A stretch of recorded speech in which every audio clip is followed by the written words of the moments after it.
In this video, I'm going to show you how to take your footage from this to this and from this to this in a matter of 6 easy steps. After watching this, you're going to understand the basics of color theory, the basics of the color page, as well as have a full color grading workflow that you can use on any project and any footage and get great results. If you don't know who I am, my name is Graham Hunt, a professional freelance colorist based in Cape Town, South Africa. Make sure to stick through to the end of the video because that's really where everything comes together. And if you're feeling confused, just pop a comment down below and I'll make sure to get back to you. So here we are on the color page of DaVinci Resolve, and I'm going to do a quick walkthrough of the color page so that you can get familiar with it. And whilst we do that, I'm also going to show you how to set it up so that you can get the most out of the space that we have. So let's start over here. This is our viewer.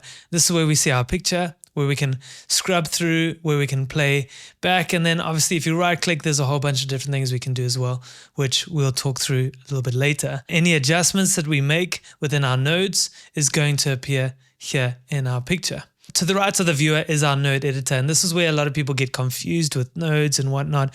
Don't worry about it. We're going to talk it through really simply just now. All you need to know for now is that this is where your nodes live, and this is where we set up our color grading workflow with these building blocks, which are nodes. If you look just above that, we have timeline, nodes, and effects.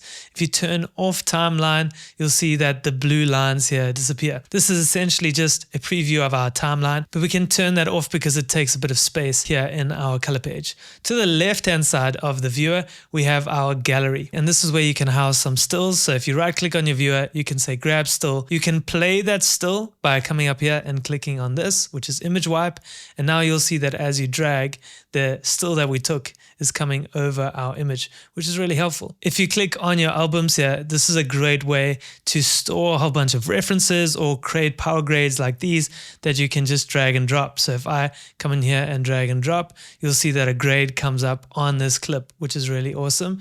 And then I've also got a bunch of stills that I use as references for when I'm color grading. Let's close our gallery for now because it also takes quite a bit of space. And then you can actually drag your node editor out like this. And then we've got clips. This is basically the same as timeline in the sense that we're seeing all the clips on our timeline down here, and you can scroll through them when you have a lot, and you can navigate by just clicking on the thumbnails.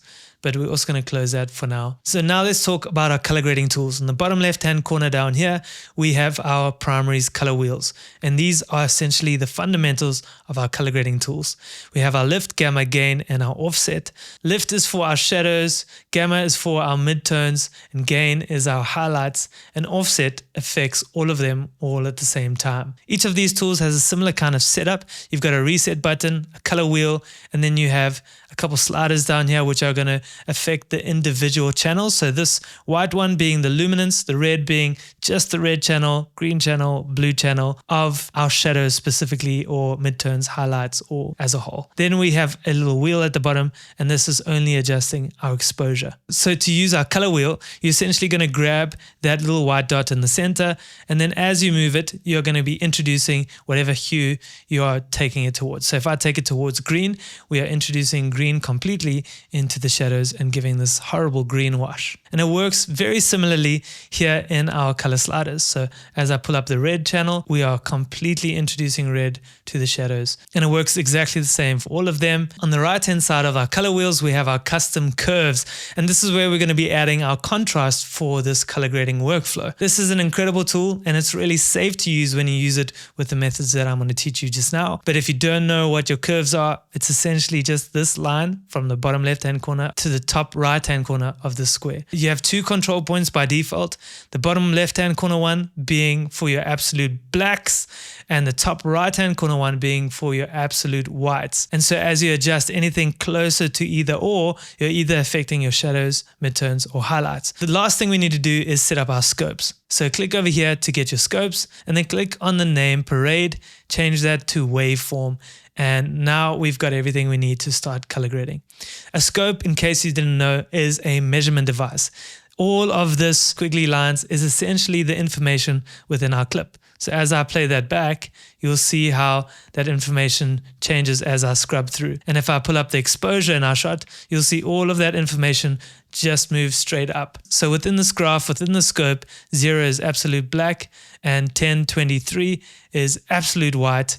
And anything above that is sort of clipped. You don't see any of that information. Anything below 0 is clipped. You don't really see any of that information. So that's a quick overview. If you want to know more, there's a video linked above. Before we dive into that, I want to let you know that you can use the link in the description to get a free 14-day trial of MusicBed, one of the top music licensing platforms in the world used by thousands of popular creators. MusicBed has one of the largest libraries of high-quality, copyright-free music that you can find. And it's incredibly easy to navigate and license your music. So if you want access to that for free for 2 weeks, just go to the link in the description. Now you know the basic layout of the color page and you have set it up so that you can work on it quite efficiently. The next step is to set up our node tree and then get our image into a good starting point for our color correction. First, we're going to add 5 nodes. So we already have 1.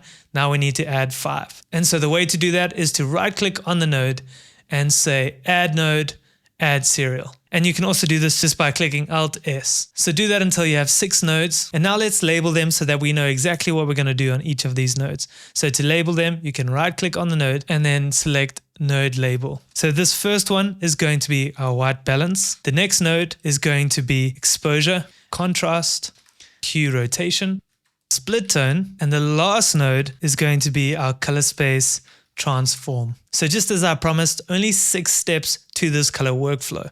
But weirdly enough, we actually start with the 6th node as our first step. In this one node, we're going to take our image from looking like this to looking like this. So to do this, we actually need to add an effect called color space transform. And essentially, this is just going to be transforming our footage from whatever came out of our camera. So in this case, log space to a viewing color space called Rec 709. And that's going to give us a really good starting point. So come to your effects and then come down to color space transform and add that to the CST node. Once you've done that, you'll see you have a whole bunch of options here, but it's really quite simple. In most cases, our output color space and output gamma needs to be Rec 709 gamma 2.4. And this is essentially a color space and gamma that is industry standard so that most of the images that we see displayed on so many different devices look pretty similar. So already we're starting to head into the right direction, but we still need to add our input color space and our input gamma. This is going to be whatever your camera color space was. If you know what camera it was shot on, you can just Google what their color space would be. So in this case, it was a Blackmagic. So I'm going to go to Blackmagic Design Wide Gamut Gen 4 and 5. And then input gamma is going to be Blackmagic Film Gen 5. And if you are struggling with this, don't worry about it. Just pop a comment down below and I'll help you find the right settings for your CST. So in one node, we went from this to this. Really quick and really easy, and now we have a great starting point for our color correction because color grading is actually done in 2 parts. The first part being color correction and the second part being color grading. Color correction is where we set the foundations for our color grade. We really sort of like sweep the floor and get the house clean before all the guests come. You want to make sure that your white balance is nice and neutral and that your exposure is being looked after. So you're not clipping any of your highlights and you're not losing any detail in your shadows. You want to basically give yourself the best environment to grade in. We always start with the basics, the fundamentals, get that clean base level, get the house nice and clean, and then you can have a party afterwards. But let's come back to why our color space transform is at the end of our node tree. Because if it's the first thing that we're doing, why is it at the end of our chain? Well, we do this for a really interesting reason. So if you look at the node editor, we obviously have all our nodes now. In between those nodes, we have these little lines which are called connectors. And then right at the beginning, this is our input. And right at the end here, we've got our output. So anything that you do between your input and your output is obviously going to be affecting your footage, but in addition to whatever came here, right in the beginning. Let's think about it this way. We've got a car on a highway that's going straight down the road right here. Point A for our car is our input and point B for our car is our output. If your car is perfectly clean at point A, but as you're driving along that highway, a rock flicks up and hits your windscreen and cracks the windscreen, maybe it rains, maybe you drive through some mud. By the time you get to point B, your car has a cracked windshield, plus it has some rain on your windshield, and you've probably got some mud all over the car. The reason why I'm explaining it like this is because everything we do in each of these nodes is happening in addition to what we've done just before. So if I do my white balance right in the beginning, it means that anything that I do after our white balance is being done on a very clean white balanced image, on a more neutral image, which is what we want. And so that's why there's a specific order. So we still haven't answered our question, why is the color space transform right at the end? And this is because in our color space transform, we've taken our image signal from a log color space to a viewing or a display color space. And a log color space is much bigger than a viewing color space, which is quite small. And so any color grading that we want to do, we actually want to do it in that big color space because it's going to be a lot more flexible for any adjustments we want to make. And so anything before the CST is still within our log color space, and anything after is in our smaller display color space. So I know that seems like a lot, but essentially we want to do all of our color grading before the CST so that it's in a bigger color space so that we don't break our image. Now you understand what we're going to do and where we're going. Let's actually start walking you through how we're going to do it. So let's start with our white balance. We're going to use our offset to do both our white balance and our exposure because it's going to affect all of the information all at the same time, and that's exactly what we want. So this image may not look like it needs a lot of adjustment, but if you zoom in a little bit, you'll actually see that there's quite a bit of warmth in the shadows over here. You can see in his jacket and down here, and a little bit of green. And so we actually need to neutralize that quite a bit. We'll get a little bit more color separation between the warmer side of his jacket and the shadow side of his jacket. So to do this, all you have to do is grab this center point in your offset and then drag it towards the blue and a little bit towards the magenta. Watch your image as you're doing this. It's probably going to be quite a subtle difference, but if you click on the number of the node that you're on, it will turn it off. Or you can just use Control D and that will do before and after.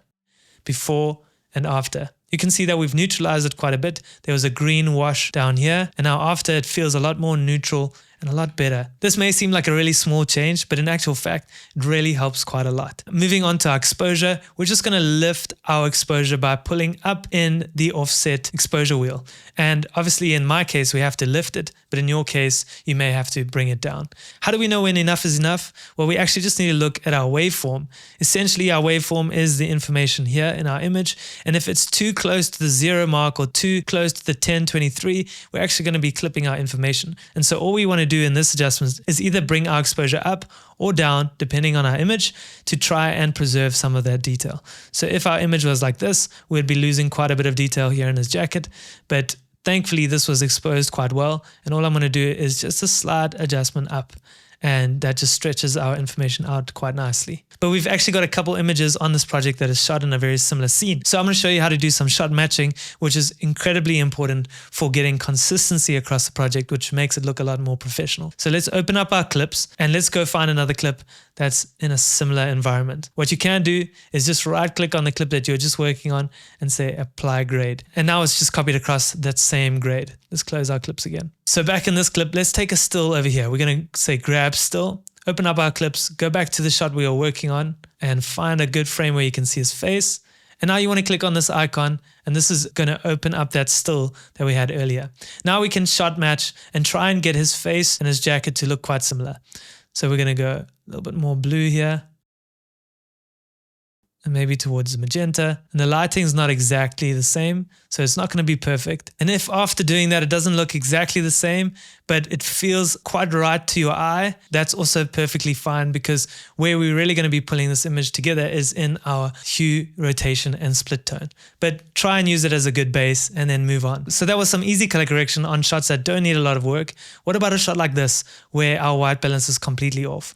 This is where you want to be using your vector scope as a good reference for your white balance. So to do that, come to your waveform, click on the name, and select vector scope. So now we've got a circle with some information in the middle, and these lines crossing over each other, plus these squares with letters around them. But essentially this correlates exactly to our offset wheel. So we've got magenta, red, yellow, green, cyan, blue, and exactly what we've got here. So as I move this center point over here in our color wheel, you see all this information shifting as I do that.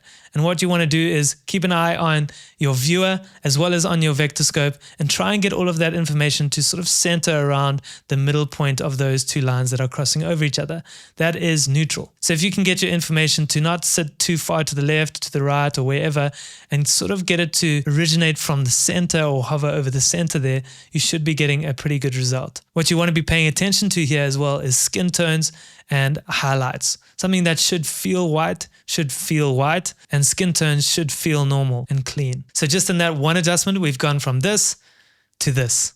Color correction really doesn't have to be complicated. In fact, it's way better if it's super simple. Let's do an exposure adjustment. Here we're actually going to lift it up slightly and then use our highlight slider to just protect those highlights by bringing it down slightly over there and lifting it up in our offset again. So a highlight slider is just going to pull down on those highlights, and it's a really nice tool to have in your kit.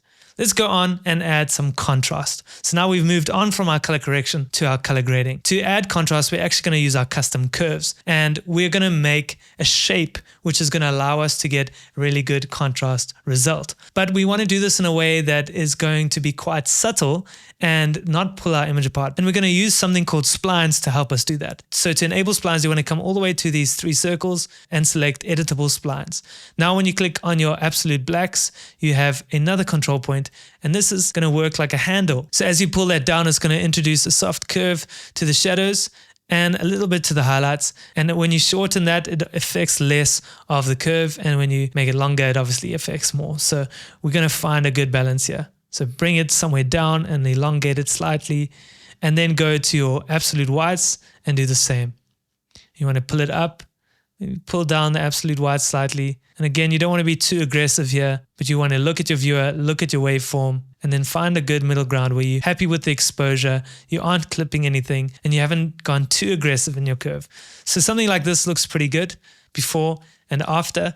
Now we're more than halfway through this color grading workflow. The next step is where we get to really design the look and feel of our footage. What is going to make it feel unique? And so to do this, we need to start pushing our color palette in a certain direction. And then we're actually going to start introducing complementary colors to our shadows and our highlights, because this looks very pleasing to the eye. So starting off with our color palette adjustment, we're going to work with our hue rotation. To do this, we're actually going to go to our color warper, which is a really cool tool that can be found right over here. Then you want to come and select our hue and saturation. Come all the way down to the bottom where it says 6 and change that to 8, which is just going to give us a lot more control points. So what we want to do here is take the outermost control point of your blue and start bringing that down. So you don't want to go too far, but you want to move those 2 control points down slightly. And then if you wanted a little bit more saturation here, you can pull this control point in the middle towards the outer control point down here. Here in our greens, you want to just lift them up like this. Take your yellows and lift them up as well, but you don't want to be pulling it out. You don't want to be shortening it. You sort of just want to be lifting it like this, and then bring your magentas towards your reds over here. This is before and this is after. Maybe it looks subtle to you, but we've actually done quite a lot. We've defined what blues look like in our image. We've defined what greens and what yellows are going to look like. And we've actually compressed all the colors in our image to 2 complementary colors, which is orange and teal. And that is a really, really great starting point for a color grade. Here in our split tone node, we're actually going to take that look a step further by adding similar complementary tones to our shadows and to our highlights. And to do this, we're actually going to do it in our individual color channels. So in the lift tools, we're actually going to pull down in the red channel, and this is going to introduce teal into our shadows. Then we're going to pull down on the green slightly so that it's not so green, and then pull up in the blue very, very slightly so that you are bringing more coolness. I know it looks quite blue now, but we're going to come to our gain, and this is where we're going to balance it quite a bit because we're adding opposites. So we're going to add the complementary color, which is going to be warmth. So we're going to pull down in the blue, which is going to subtract blue and introduce yellow, a little bit of color theory there for you. And then you're going to subtract your green, so you introduce magenta, and then you can pull down in the reds, pull up in the blues, and just try and find a good balance here for yourself. So this is before and this is after. And even though it seems like quite a subtle adjustment, this is actually what is going to make this whole look feel really good. It's shaping our image. If you look here by her skin in the shadow side, we're shaping her face so much by bringing in this color separation. So as a whole, this is what we've done in our color grading, before and after, before and after. And we've really been able to make quite a big adjustment here. So I've applied the same adjustments to all of these clips, and to me, it looks like the teal adjustment is a little strong. So I'm actually going to come here in the hue rotation and just pull that slightly back, just so that it sits somewhere around there. and that looks a lot better to me. Still getting a similar kind of effect, but it just doesn't feel as if it's breaking the image apart. So let's take a look at where we started and where we ended up. So we started off here with our log image, then we did our color space transform, then we went and did our white balance, an exposure adjustment, contrast, hue rotation, and our split tone. And that's where we've ended up. Quite a nice look, and it really did happen in just a 6-step approach. So if you like this color grade, you can just go to your gallery, add a PowerGrade album like this, take a still, and then that will save all of the adjustments that you've made here. And if all you want to do is save the hue rotation, split tone in your CST, then all you have to do is reset the grade in the white balance node, in the exposure and contrast node, and then it'll save that all for you. And then all you have to do is just drag and drop and it'll be there. So color grading is not about how many nodes you use and what fancy tools you use. It's really understanding the fundamentals and using them in a systematic and organized way so that you can replicate the same result again and again and again and achieve consistency across your projects. If you want to know more about color grading, go and check out my Color Grading 101 playlist, which includes lots of videos about different topics in DaVinci Resolve. I'll see you in the next one.